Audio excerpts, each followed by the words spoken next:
Hello everyone, this is Pooja and welcome to HP Studies. I hope you all are doing great. So जैसे कि आप सब जानते हैं कि हमने जो YouTube पे एक सीरीज स्टार्ट की है जिसमें हम चाइल्ड डेवलपमेंट एंड पेडागोजी के प्रीवियस ईयर क्वेश्चंस को डिस्कस कर रहे हैं। अभी तक की वीडियोस में मैंने आपके जो HP टेट का आर्ट्स का, मेडिकल का और नॉन मेडिकल के पेपर रहे हैं 2020 से लेके 2023 तक जो एग्जाम हुआ है वो डिस्कस कर लिए हैं, यानी उनके साइकोलॉजी सेक्शन डिस्कस कर लिए हैं। आज की वीडियो से हम स्टार्ट करेंगे जो आपका HP टेट JBT का पेपर रहता है वो डिस्कस करेंगे हम। और आज की वीडियो में मैं आपके लिए लेके आई हूँ जो क्वेश्चंस रहे आपके जून 2020 में HP टेट का एग्जाम रहा था, उसके साइकोलॉजी सेक्शन को हम डिस्कस करेंगे। सो क्वेश्चंस पे आने से पहले मैं आपको एक बार बताना चाहती हूँ कि जो भी students HP TGT commission exam की प्रिपरेशन कर रहे हैं और उनका नॉन मेडिकल का एग्जाम है, तो आपका जो सेकेंड ऑनलाइन बैच है वो आपका स्टार्ट हो चुका है। ये आपका 28 सितंबर से ही स्टार्ट हुआ है। सो जो भी स्टूडेंट्स ये बैच परचेज करना चाहते हैं वो निम्बस करियर ऐप डाउनलोड कर सकते हैं और अपना बैच परचेज कर सकते हैं। इसी के साथ साथ जो दूसरा ऑनलाइन बैच आपका जो स्टार्ट हुआ है वो है आपका HP TGT कमीशन आर्ट्स का बैच है। ये आपका 5th ऑनलाइन बैच रहा है और ये आपका 28 सितंबर से स्टार्ट हुआ है। जिन भी स्टूडेंट्स ने ये बैच परचेज नहीं किया है और वो बैच परचेज करना चाहते हैं वो प्ले स्टोर पे जाके निम्बस करियर ऐप डाउनलोड कर सकते हैं और अपना बैच परचेज कर सकते हैं, या स्क्रीन पे दिए गए नंबर पे आप कॉन्टेक्ट कर सकते हैं। ओके, सो क्वेश्चंस पे आते हैं। तो जैसे मैंने आपको बताया कि आज JBT का पेपर डिस्कस करेंगे जो आपका जून 2020 में रहा था। सो क्वेश्चंस पे आते हैं। तो जो आपका फर्स्ट क्वेश्चन है आज का वो है आपका who said two children have no common abilities. तो किसने कहा है कि दो बच्चों के बीच में क्या होती है, कोई समान योग्यता नहीं रहती है। तो ये किसने कहा है? तो ये आपके ऑप्शंस जो हैं वो हैं आपके हरलोक, सोरेनसन, वुडवर्थ और क्रो एंड क्रो। तो ये आपके ऑप्शंस हैं और जो आपका राइट आंसर है इसका वो रहेगा आपका ऑप्शन नंबर ए यानी हरलोक। तो हरलोक ने ये कहा है कि दो बच्चों के बीच में कोई भी कॉमन क्या होती है एबिलिटीज, कोई भी सामान्य योग्यताएं नहीं रहती हैं। ठीक है, ये था आपका फर्स्ट क्वेश्चन। नेक्स्ट क्वेश्चन पे आते हैं। सेकेंड क्वेश्चन है how will you eliminate stealing habit of students. तो आप बच्चों के बीच में जो विद्यार्थी में चोरी करने की आदत है उसको आप कैसे खत्म कर सकते हैं? तो गिविंग रिवार्ड्स के साथ, गिविंग एग्जाम्पल्स, स्कोल्डिंग हिम या गिविंग पनिशमेंट। तो कैसे आप बच्चे में जो एक चोरी करने की आदत होती है उसको आप खत्म कर सकते हैं? तो इसका जो राइट आंसर है वो हो जाएगा आपका ऑप्शन नंबर बी यानी गिविंग एग्जाम्पल। बच्चों को आप अच्छे एग्जाम्पल्स देंगे, उनको मोटिवेट करेंगे, उनको अच्छी रीइंफोर्समेंट देंगे तो बच्चे में क्या है वो एक जो चोरी करने की आदत होती है उसको आप खत्म कर सकते हैं। ठीक है, उसको मोटिवेट करके, उसको आप कह सकते हैं अच्छी आदतें सिखा के, अच्छी चीजों के एग्जाम्पल्स देके, तो ऐसे बच्चों में वो आदत क्या है खत्म हो जाती है। नेक्स्ट क्वेश्चन आते हैं डायग्नोस्टिक इज। तो निदान क्या है? Learning, teaching, to know the difficulties या नन ऑफ दीज। तो ये आपके ऑप्शंस है और डायग्नोस्टिक क्या है आपका answer is to know the difficulties या diagnose is to know the difficulties. Diagnose करना, किसी भी चीज को डायग्नोस करना। फॉर एग्जाम्पल कोई व्यक्ति डॉक्टर के पास जाता है और उसे कहीं पे कोई प्रॉब्लम है, मान लीजिए उसको पेट में दर्द है तो वो डॉक्टर के पास जाएगा, डॉक्टर उसकी जो बीमारी है उसको डायग्नोस करेगा।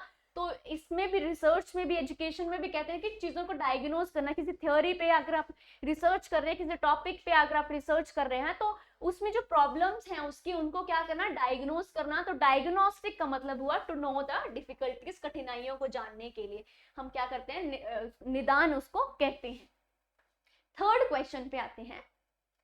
ये थर्ड था और नेक्स्ट क्वेश्चन है आपका educational psychology is help in. यानी जो आपकी एजुकेशनल साइकोलॉजी है जिसको आप शैक्षिक मनोविज्ञान कहते हैं वो उस सहायता करती है टू नो सेल्फ को जानने के लिए, स्वयं को जानने के लिए, टू नो द चाइल्ड बच्चे को जानने के लिए, to select the methods of teaching यानी शिक्षण के तरीकों का चयन करने के लिए, या टू कंप्लीट एजुकेशन प्रोसेस। तो एजुकेशन के प्रोसेस को कंप्लीट करने के संपूर्ण शिक्षा प्रक्रिया में एजुकेशनल साइकोलॉजी हेल्प करती है।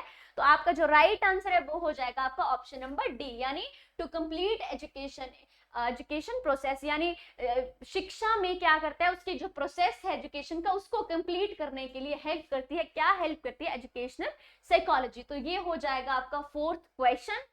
नेक्स्ट क्वेश्चन है क्रिएटिविटी इज आइडेंटिफाइड बाय, तो आप रचनात्मकता की पहचान कैसे करेंगे?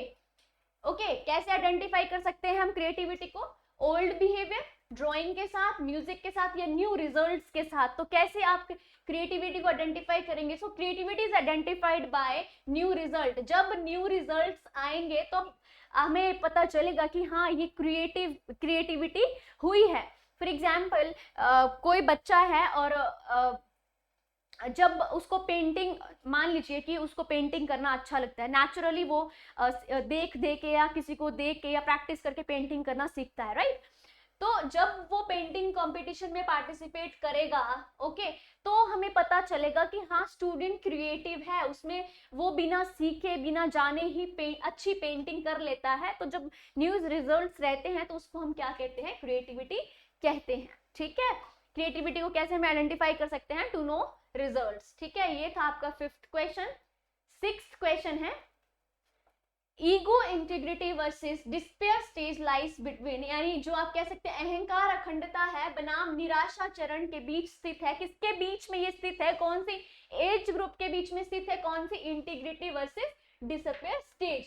तो किसके बीच में रहते हैं? ये आपकी जो एरिक्सन की थ्योरी दी है उन्होंने, साइकोसेक्सुअल थ्योरी दी है, उसके बीच की इन्होंने बात की है, उन्होंने स्टेजेस में उसको डिवाइड किया है। तो आपका जो ऑप्शंस है 30 to 65 years, 20 to 30 years, 65 years and above, या 12 to 19 years। तो जो आपकी integrity versus despair lies between 65 years and above। तो ऑप्शन नंबर सी जो है वो आपका राइट आंसर हो जाएगा। ये था आपका सिक्स्थ क्वेश्चन। सेवेंथ क्वेश्चन है vocabulary of the infant become the end of second year, यानी आप कह सकते हैं कि दूसरे वर्ष के अंत में शिशु की जो शब्दावली है वो बन जाती है। कितनी बन जाती है? जो बच्चा है उसकी वोकेबलरी जो सेकेंड ईयर उसका स्टार्ट होता है तो कितनी उसकी वोकेबलरी बन जाती है? 50 वर्ड्स, 272 वर्ड्स, 310 वर्ड्स या 450 वर्ड्स। तो ये आपके ऑप्शंस हैं और जो आपका राइट आंसर है वो रहेगा आपका ऑप्शन नंबर बी, यानी 272 वर्ड्स। यानी 2 साल तक का जो बच्चा रहता है उसमें कितनी वोकैबुलरी बन जाती है? 272 वर्ड्स की। ठीक है, तो ये आपके 7th क्वेश्चन था। नेक्स्ट क्वेश्चन पे आते हैं, how will you change the cramming habit among students, बच्चों के बीच में जो आप छात्रों में जो रटने की आदत होती है उसको आप कैसे खत्म करेंगे? ठीक है, कैसे बदलेंगे आप उनको? Increase co curricular activities, change the teaching methods, incentive to creative activities और चेंज इन इवैल्यूएशन टेक्निक्स। तो कैसे आप बच्चे जो क्रैमिंग करते हैं, चीजों को रटते हैं, उनको कैसे बदलेंगे? तो आपका जो राइट आंसर हो जाएगा वो होगा आपका चेंज इन इवैल्यूएशन टेक्निक, यानी मूल्यांकन तकनीकों में बदलाव करेंगे तो बच्चों में आप क्रैमिंग जो फैक्ट्स रहते हैं, फैक्टर्स रहते हैं, क्रैमिंग हैबिट्स रहते हैं, उनको क्या कर सकते हैं? आप चेंज कर सकते हैं। ठीक है, तो ये आपका 8th क्वेश्चन था और इसका राइट आंसर हो गया आपका option number D. 9th question पे आते हैं, लर्निंग कर्व मीन्स, जो आपके सीखने की जो अवस्था रहती है, आपकी लर्निंग कर्व रहता है, उसका मतलब क्या है? Progress indicator of learning, originality indicator of learning, dynamic indicator of learning और क्रिएटिव इंडिकेटर ऑफ लर्निंग। तो ये आपका ऑप्शंस है और आप मतलब लर्निंग कर्व किसको कहा जाता है? तो आपका जो राइट आंसर है वो है आपका प्रोसेस इंडिकेटर ऑफ लर्निंग। तो ऑप्शन नंबर ए जो है वो आपका सही हो जाएगा। ठीक है, तो learning curve means progress indicator of learning, तो ये आपका राइट आंसर हो जाएगा। नेक्स्ट क्वेश्चन पे आते हैं, what is the important factor in human development, human का जो डेवलपमेंट होती है, व्यक्ति का जो विकास होता है, उसका एक महत्वपूर्ण कारक है, क्या है? Heredity, environment, heredity and environment या नन ऑफ दिस, इनमें से कोई भी नहीं। तो ह्यूमन की जो डेवलपमेंट होती है उनमें दोनों फैक्टर इंक्लूडेड होते हैं, like heredity and environment also. यानी जब व्यक्ति के डेवलपमेंट होगी तो उसकी हाइट, उसका वेट, उसका आई कलर, उसका हेयर कलर, ये सब चीजें आपकी किस पे डिपेंड करती है? आपकी हेरिडिटी पे डिपेंड करती है। और इन्वायरमेंट से आप लैंग्वेज सीखेंगे, आप आपकी जो बाकी चीज़ें हैं वो इन्वायरमेंट से रहेंगी, आप क्या सीखते हैं अपनी लाइफ में, आपकी जो एजुकेशन रहती है, आपके जो रिलेशंस रहते हैं बाकी फैमिली के साथ, तो ये सब चीज़ें आप इन्वायरमेंट से सीखेंगे। तो the important factor of human development is heredity and environment. ये बोथ दोनों जो हैं वो आपके ह्यूमन डेवलपमेंट में बहुत ज़्यादा इंपॉर्टेंट रोल प्ले करते हैं। 11th क्वेश्चन पे आते हैं, how many pairs of chromosomes are there in our body. तो आपकी जो हमारे शरीर में जो गुणसूत्र रहते हैं वो कितने जोड़े में रहते हैं, कितने पेयर्स में रहते हैं, 23, 25, 19 और 20, 70। तो ये आपके ऑप्शंस हैं और जो आपका राइट आंसर है वो है आपका ऑप्शन नंबर ए, यानी 23 जो है वो आपका राइट आंसर हो जाएगा। ठीक है, तो ये आपका राइट आंसर है। कितने पेयर्स में रहते हैं क्रोमोसोम हमारी बॉडी में, तो वो रहते हैं हमारे 23 पेयर्स में। ठीक है, तो ये आपका 11th क्वेश्चन का राइट आंसर रहेगा।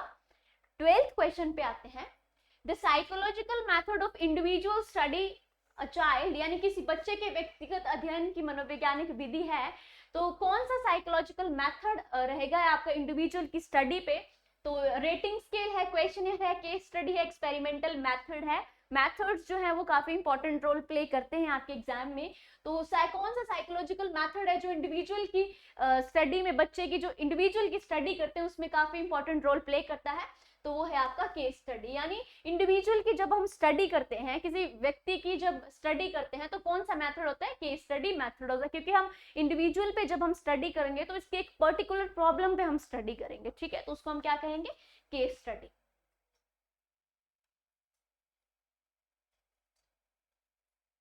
13th क्वेश्चन है, who has formulated the types of intelligence such as concrete intelligence, abstract intelligence, social intelligence। तो आपकी जो टाइप ऑफ इंटेलिजेंस है वो किसने फॉर्मुलेट की है। इंटेलिजेंस में आपकी कंक्रीट इंटेलिजेंस है, एब्स्ट्रैक्ट इंटेलिजेंस है और सोशल इंटेलिजेंस है, यानी आप ठोस बुद्धि, अमूर्त बुद्धि और आपकी सामाजिक बुद्धि। तो किसने ये टाइप्स दिए हैं इंटेलिजेंस के, स्पीयरमैन, थॉर्नस्टन, स्टर्न और थॉर्नडाइक। ये आपके ऑप्शंस हैं और जो आपका राइट आंसर है वो है आपका थॉर्नडाइक। थॉर्नडाइक ने क्या दिया आपके 3 टाइप्स ऑफ इंटेलिजेंस की बात की है, जिसमें आपकी कंक्रीट इंटेलिजेंस है, एब्स्ट्रैक्ट इंटेलिजेंस है और आपकी सोशल इंटेलिजेंस है। ये हो जाएगा आपका 13th क्वेश्चन। 14th क्वेश्चन पे आते हैं, who established the first psychological laboratory. यानी आपकी जो पहली साइकोलॉजी की जो लेबोरेटरी थी, मनोविज्ञान की जो पहली आप कह सकते हैं प्रयोगशाला थी, उसकी स्थापना किसने की थी। गेल्टन, हल, वुड्स और वॉटसन, ये आपके ऑप्शंस हैं और जो आपका राइट आंसर है वो हो जाएगा आपका ऑप्शन नंबर सी, यानी वुड्स जो है वो उन्होंने क्या किया था, एक्स्टैब्लिश की थी क्या, first psychological laboratory. 14th question हो गया। 15th क्वेश्चन है, encoding is a process of, यानी आप कह सकते हैं एनकोडिंग एक प्रक्रिया है किसकी, फॉरगेटिंग, मेमोरी, सेंसेशन और इमोशंस। ये आपके ऑप्शंस हैं। So the answer is encoding is the process of memory. तो ये एनकोडिंग जो है वो प्रोसेस है, किसका प्रोसेस है, ये मेमोरी का। तो 15th का जो है वो राइट आंसर हो जाएगा आपका option number B. 16th question पे आते हैं, storage is a process of memory. So storage memory की एक प्रक्रिया है। सो कौन सी आपकी प्रोसेस है, फर्स्ट, सेकंड, थर्ड और fourth. So the answer is storage is the process of second memory. Okay, so जो स्टोरेज है वो मेमोरी के प्रोसेस का कौन सा है, वो है, तो वो है आपका सेकंड है। ठीक है, तो ये आपका राइट आंसर हो जाएगा। नेक्स्ट क्वेश्चन पे आते हैं। 17th क्वेश्चन है, Who has propounded the theory of hierarchy of needs of motivation। तो जो आपकी hierarchy of needs दी है आपकी मोटिवेशन की, व्यक्ति की मोटिवेशन के लिए जो आपकी एक हायरार्की ऑफ नीड स्ट्रक्चर दिया है वो किसने दिया है।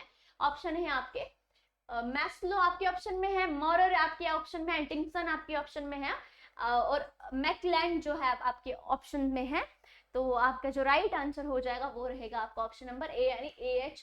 मैस्लो ने क्या दिया है, आपकी हायरार्की ऑफ नीड दी है, किसकी, मोटिवेशन की। तो ये आपकी थ्योरी जो है वो काफी इंपॉर्टेंट है। जैसे मैंने आपको बताया है कि 5 स्ट्रक्चर की ये बात करते हैं, जिसमें फर्स्ट आपकी आ जाती है फिजियोलॉजिकल नीड्स आ जाती है, सेकंड में आपकी आ जाती है सेफ्टी नीड्स, थर्ड में आपकी आ जाती है लव एंड बिलोंगिंगनेस और फोर्थ में आपकी आ जाती है एस्टीम नीड्स फिफ्थ में आ जाती है सेल्फ एक्चुअलाइजेशन नीड्स। ठीक है, तो ये उन्होंने अपना स्ट्रक्चर दिया है मोटिवेशन का, जिसमें उन्होंने व्यक्ति की नीड्स को डिवाइड किया है कि ये स्टेज पे व्यक्ति इस चीज की जरूरत में रहते हैं, या ये चीजें उन्होंने डिवाइड आप कह सकते हैं डिवाइड की है। तो ये मैस्लो का हायरार्किकल स्ट्रक्चर है मोटिवेशन का। ओके, सो ये था हमारा 17th क्वेश्चन। 18th क्वेश्चन पे आते हैं। What kind of correlation generally exists between intelligence and creativity? यानी आप कह सकते हैं कि बुद्धि और रचनात्मकता के बीच जो आमतौर पर किस प्रकार का सहसंबंध मौजूद होता है, क्रिएटिविटी और इंटेलिजेंस के बीच में कौन सा कोरिलेशन जनरली एग्जिस्ट करता है? Positive, negative, zero, all of these. तो कौन सा कोरिलेशन एग्जिस्ट करता है इंटेलिजेंस और क्रिएटिविटी के बीच में? The answer is positive correlation. ठीक है, positive correlation exist between intelligence and creativity. ठीक है, तो ये काफी इंपॉर्टेंट रहा है क्वेश्चन। नेक्स्ट है 19th क्वेश्चन है, what kind of behaviour is juvenile delinquency? तो कौन सा बिहेवियर रहता है, किशोर अपराध किस प्रकार का व्यवहार है, जो आप कह सकते हैं जुवेनाइल डिलिक्वेंसी है, वो किस तरह का बिहेवियर है? एंटी सोशल, एंटी सोशल यानी आपका असामाजिक, सिरोस्फ्रेनिक, हेरिडिटरी या नन ऑफ दीज। तो ये आपके ऑप्शंस हो जाएंगे। और जो जुवेनाइल डिलिक्वेंसी है वो बिहेवियर है आपका किसका? एंटी सोशल का।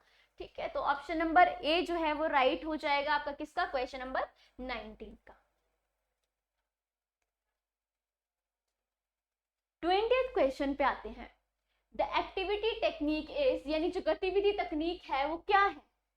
The activity technique is class centred, teacher centred, subject centred या स्टूडेंट सेंटर। तो ये आपके ऑप्शन है। जो एक्टिविटी टेक्निक रहती है वो रहती है आपकी स्टूडेंट सेंटर। ठीक है, तो स्टूडेंट सेंटर की बात करते हैं हम जब भी हम टीचिंग लर्निंग प्रोसेस को पढ़ेंगे, तो हम पढ़ते हैं इसको ट्रायंगल में, जिसमें यहाँ पे आपका टीचर आ जाता है, यहाँ पे आपका स्टूडेंट आ जाता है, यहाँ पे आपका कंटेंट और करिकुलम आ जाता है। ठीक है, तो इस तरह का ये रहता है। तो एक्टिविटी टेक्निक जो रहती है जहाँ पे हम बच्चों को एक्टिविटी करके सिखाते हैं, तो वो रहता है आपका स्टूडेंट सेंटर। ठीक है, तो ये 20th का क्या हो जाएगा? राइट आंसर हो जाएगा। 21st क्वेश्चन पे आते हैं। What does O stand for in Woodworth SOR model?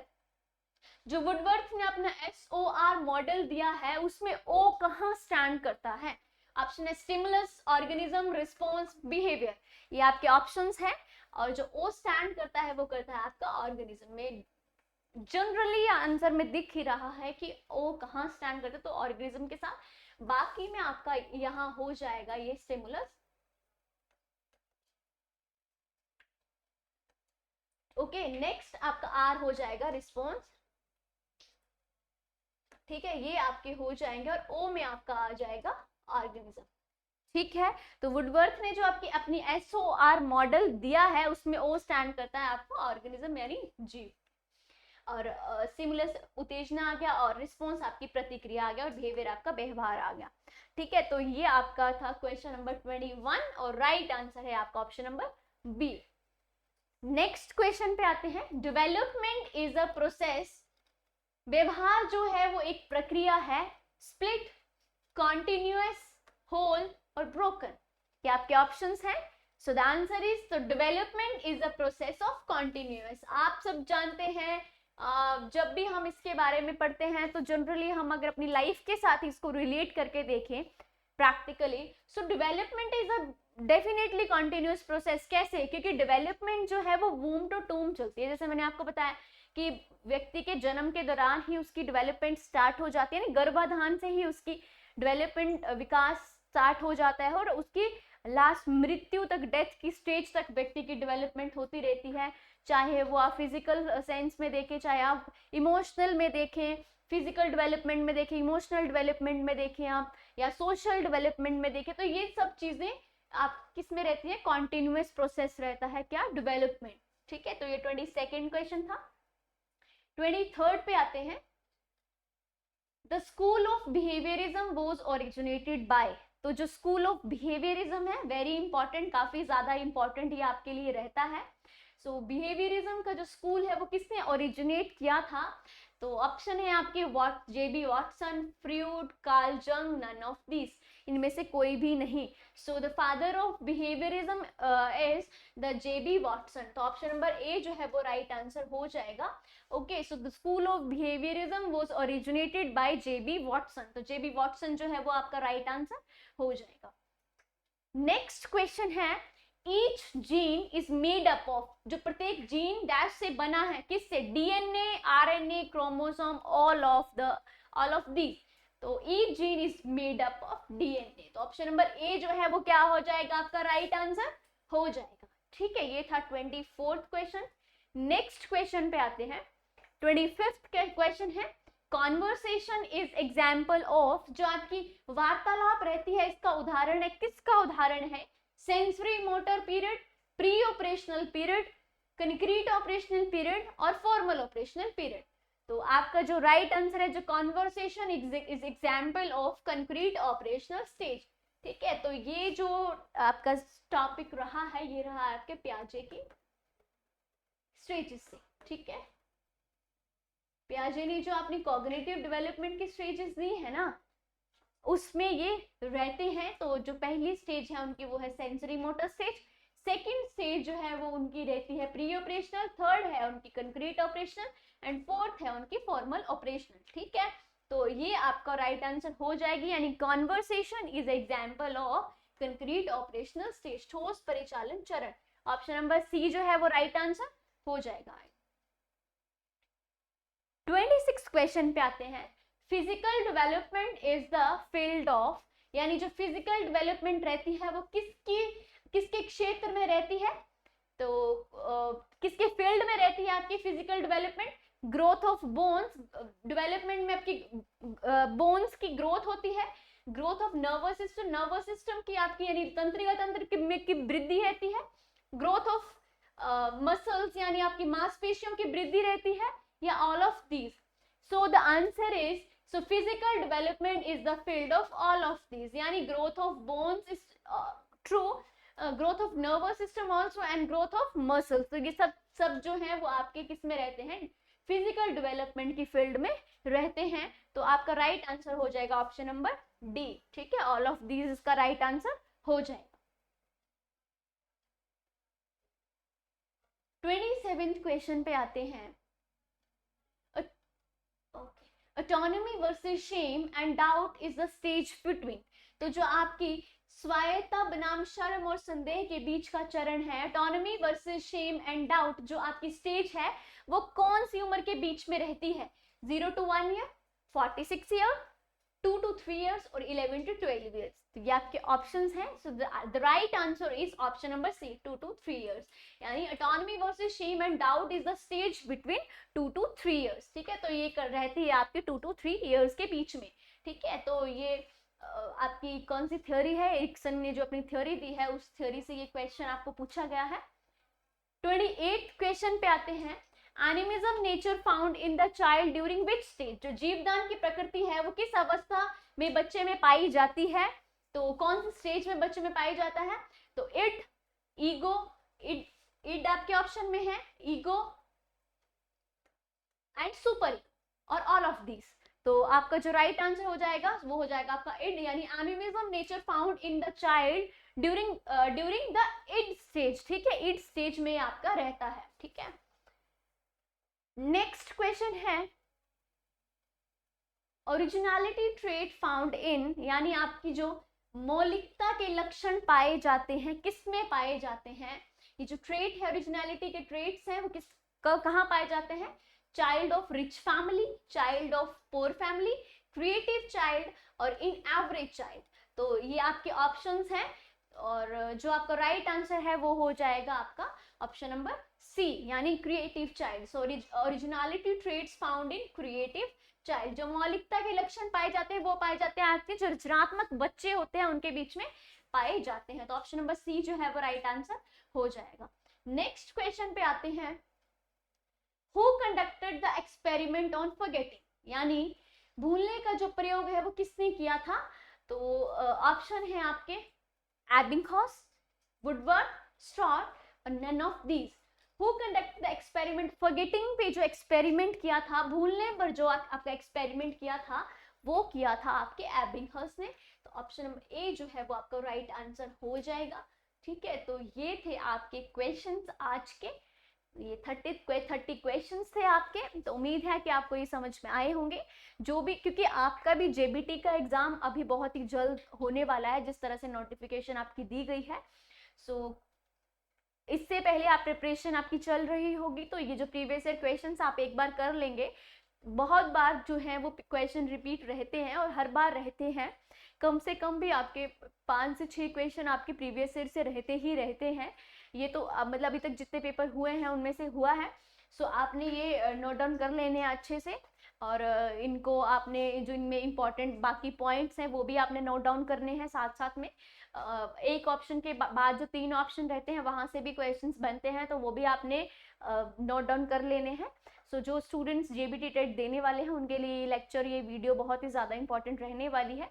सो ये थे हमारे आज के क्वेश्चंस। मिलेंगे अब आपको अगली वीडियो में, तब तक के लिए धन्यवाद। सो एक बार उससे जाने से पहले मैं आपको एक बार बताना चाहती हूँ कि जो भी students HP TGT commission exam की प्रिपरेशन कर रहे हैं और उनका नॉन मेडिकल का एग्जाम है, तो उनका जो सेकेंड ऑनलाइन बैच है आपका, ये स्टार्ट हो चुका है। ये आपका 28 सितंबर से स्टार्ट हुआ है। जिन भी स्टूडेंट्स ने ये बैच परचेज नहीं किया है वो जल्दी से जाके निम्बस करियर ऐप डाउनलोड कीजिए और अपना बैच परचेज कीजिए। इसके साथ साथ जो दूसरा ऑनलाइन बैच स्टार्ट हुआ है टीचिंग का, वो है आपका एचपी टीजीटी कमीशन आर्ट्स का बैच है। ये आपका 5th ऑनलाइन बैच अभी स्टार्ट हुआ है 28 सितंबर से। इससे पहले आपके 4 ऑनलाइन बैच ऑलरेडी स्टार्ट हो चुके हैं। सो जो भी स्टूडेंट्स ये बैच लेना चाहते हैं वो प्ले स्टोर पर जाके निम्बस करियर ऐप डाउनलोड कर सकते हैं और अपना बैच परचेज कर सकते हैं, या स्क्रीन पे जो दिया गया है नंबर, आप इस पे कॉन्टैक्ट करके भी अपना बैच परचेज कर सकते हैं। सो ये थी आज की इंफॉर्मेशन आपके लिए। तो आज के क्वेश्चंस आपने नोट डाउन कर लेने हैं। So thank you so much.